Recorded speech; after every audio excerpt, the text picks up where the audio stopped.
Hi guys, Ranjan यार। तो आज हम बात करने वाले हैं हाउ टू बिकम ए रो एजेंट। कैसे बनोगे यार, इसके बारे में हम लोग पूरा डिटेल में जानने वाले हैं। और अभी तक सब्सक्राइब नहीं किया तो सब्सक्राइब कर ले, क्योंकि इसी टाइप का कंटेंट लाते रहता हूँ। आधा देखोगे तो आधा नॉलेज लेके जाओगे। चलो फिर बात करते हैं हाउ टू बिकम ए रो एजेंट। तो रिसर्च एंड एनालाइजिंग इसका पूरा फुल फॉर्म होता है। और व्हाट इज रो के बात करें तो यार आप जानते होंगे, जेम्स बॉन्ड आप मूवी सीरीज देखे होंगे, या आप एक था टाइगर देखे होंगे, या बेबी मूवी अक्षय कुमार के देखे ही होगी। तो उसी तरह का बात आप मतलब बनना चाहते हो तो आप ज्वाइन कर सकते हो। किस तरह टाइप के ज्वाइन करोगे तो थोड़ा एग्जांपल दे दिया यार मूवी के, कि आपको आराम से समझ में आ जाए। तो चलो फिर बढ़ते आगे नेक्स्ट की तरह। तो आई होप आपको समझ में आ गया होगा कि रो एजेंट क्या होती है यार। देश के लिए सुरक्षा के लिए बहुत सारे एजेंसी होती है, जैसे आईबी इंटेलिजेंट ब्यूरो होते हैं, सीआईडी होते हैं। उसी तरह एक रो भी होते हैं, समझे ना। तो आप देख लो, अगर समझ में ज्यादा नहीं है तो यार मूवी देख सकते हो यार, अच्छी मूवी है, जाके चेक करना। तो क्वालिफिकेशन के बात करें, देखो अंडर ग्रेजुएशन आपको डिग्री होना चाहिए, रिप्यूटेड इंस्टीट्यूट से, किसी फर्जी कॉलेज से नहीं यार। एक अच्छे रिप्यूटेड होना चाहिए। और बात करें स्पोकन, आपको इंग्लिश आना चाहिए, और एक फॉरेन लैंग्वेज आपको आना ही चाहिए यार। आप सीख सकते हो यार, मैं जानता हूँ आप सीख लोगे। अगर बात करें एज लिमिट की, तो देखो 20 से लेकर 56 तक आप जा सकते हो। इंडियन सिटीजन होना चाहिए। अब देखो एज की बात करें तो यार देखो अलग अलग डिपार्टमेंट से इसका हायरिंग होता है, जो कि आगे प्रोसेस हम लोग बात करने वाले हैं, तो देखते रहना यार।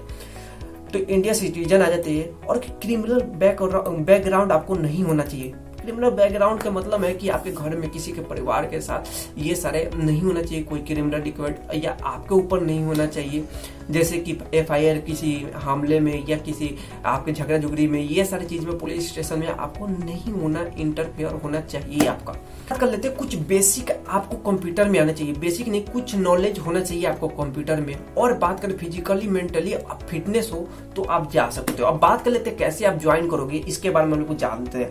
हाउ टू ज्वाइन रो, इसका देखो एक फॉर्म आता है जो कि NA आता है, नेशनल एकेडमी डबल लिखा गया, एडमिनिस्ट्रेशन आती हैं ये सारी चीजें।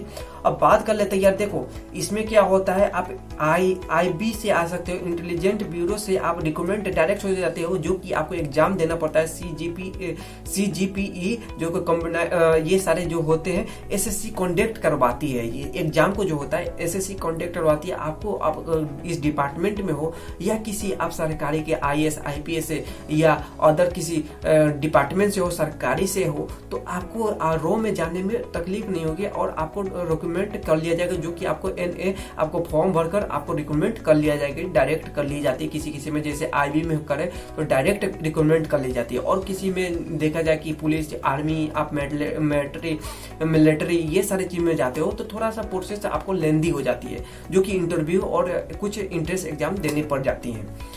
अगर बात करें यहीं पर मैंने सारा चीज बता दिया कि आप IAS IPS ये सारी चीज के हैं, आर्मी, तो आप जा सकते हो। आपको कोई एक गवर्नमेंट सिविल जॉब होनी चाहिए, उसके बाद ही आप फॉर्म इसके लिए भर सकते हो। तो अब बात कर लेते हैं कुछ जॉब प्रोफाइल के। तो देख लो यार, ये सारी चीजें जॉब प्रोफाइल है, ज्यादा वीडियो लेनी ना हो इसके लिए मैं डिस्कशन नहीं कर रहा हूँ। तो यहाँ पर पॉज करके आप देख सकते हो। अब बात कर लेते हैं यार, यहाँ पर भी देखो डिपार्टमेंट ऑफ सिक्योरिटी या ग्रुप A ऑफिसर के आप जा सकते हो, डिपार्टमेंट फील्ड ऑफिसर हो तो आप जा सकते हो। इसमें ये सारी चीजें हैं। तो इसमें उम्र ज्यादा मैटर नहीं करती है, जो कि आपको उम्र यहाँ पर दिखाया गया है, तो ये सारी चीजें मैटर नहीं करती हैं। तो आपको 20 है और 56 तक आप, यानी तो देखो यार, कोई भी आप सिविल में हो, कोई भी सर्विस में हो, या पुलिस में हो, CID में हो, तो आपकी उम्र तो ऐसे ही 30 साल होगी। तो 30 साल के बाद आप रो में जा रहे हो ना, फील्ड ऑफिसर में, ये सारी चीजें में, तो आपको एक्सेप्ट कर ली जाती हैं। और वो के जब ट्रेनिंग होती है तो उसमें क्या क्या चीज सिखाई जाती है, क्या क्या चीज से अगर बात करें उसके बारे में डिटेल क्या बतलाई जाती है। तो SI यानी आप जानते होंगे पाकिस्तान की ये है, थोड़ा नहीं बोल सकता, कंट्रोवर्सी हो जाएगी यार। तो और बात करें CIA, ये सारी चीजें, और फाइनेंस, कंप्यूटर और इंटरनेट, ये सारी चीज के बारे में आपको पढ़ाई जाती है, जो कि ट्रेनिंग में दी जाती है। तो इसका सैलरी की बात करें तो 80,000 से लेकर 2 लाख तक चली जाती है इसका सैलरी। और अभी तक सब्सक्राइब नहीं किया तो सब्सक्राइब कर लेना। और मिलते हैं नेक्स्ट में, तब तक के लिए बाय बाय, टेक केयर।